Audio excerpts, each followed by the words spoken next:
This is a very interesting article that D. Lee, a CFP Harvard financial educator, read on a New York radio station. For those of you who didn't hear it, this is very profound.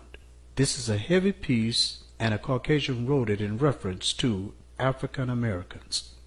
I asked the question, my brothers and sisters, is there any validity in her statements? This is what she read. They are still our slaves.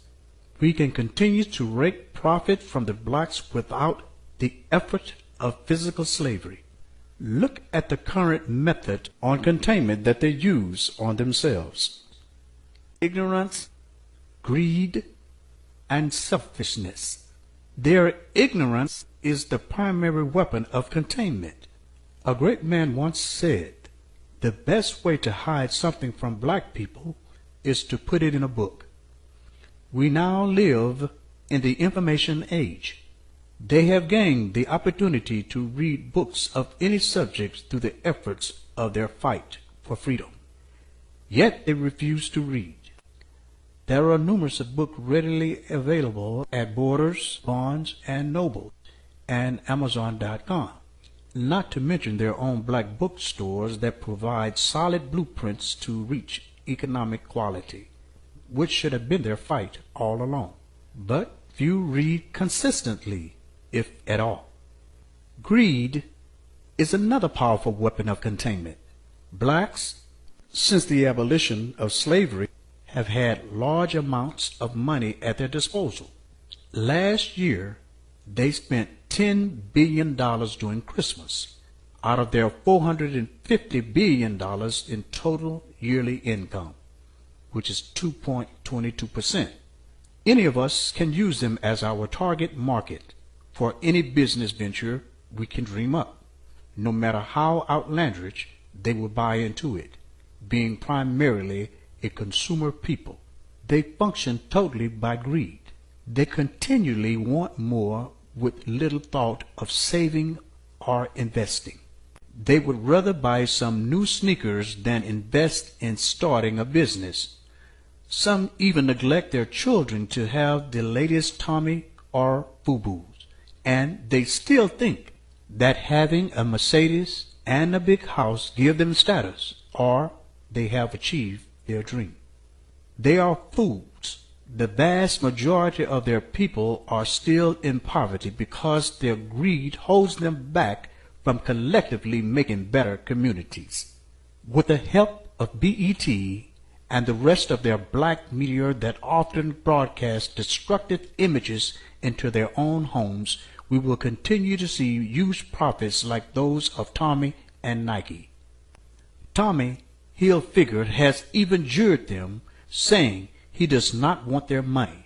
And look at how the fools spend more with him than ever before. They'll continue to show off to each other while we build solid communities with the profit from our business that we market to them. Selfishness, ingranted in their minds through slavery, is one of the major ways we can continue to contain them.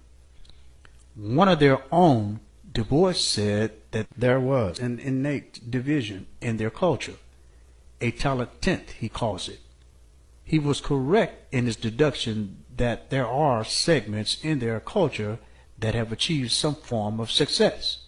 However, the segment missed the fullness of his work. They didn't read that the talent tenth was then responsible to aid the non-talent 90% in achieving a better life. Instead, the segment has created another class, a bumpy class that looks down on their people or aid them in a condescending manner. They will never achieve what we have. Their selfishness does not allow them to be able to work together or any project of endeavor of substance. When they do get together, their selfishness let their ego get in the way of their goal. Their so-called help organizations seem to only want to promote their names without making any real change in their community. They are content to sit in conferences and conventions in our hotels and talk about what they will do, while they award plaques to the best speakers, not to the best doers. Is there any end to their selfishness? They steadfastly refuse to see that together each achieve more. They do not understand that they are no better than each other because of what they own. As a matter of fact, most of those buppies are about 1 to 2 paychecks away from poverty, all of which is under the control of our pens in our offices and our rooms. Yes, we will continue to contain them as long as they refuse to read, continue to buy anything they want, and keep thinking that they are helping their communities by paying dues to an organization which do little other than hold lavish conventions in our hotels. By the way, don't worry about any of them reading this letter. Remember, they don't read.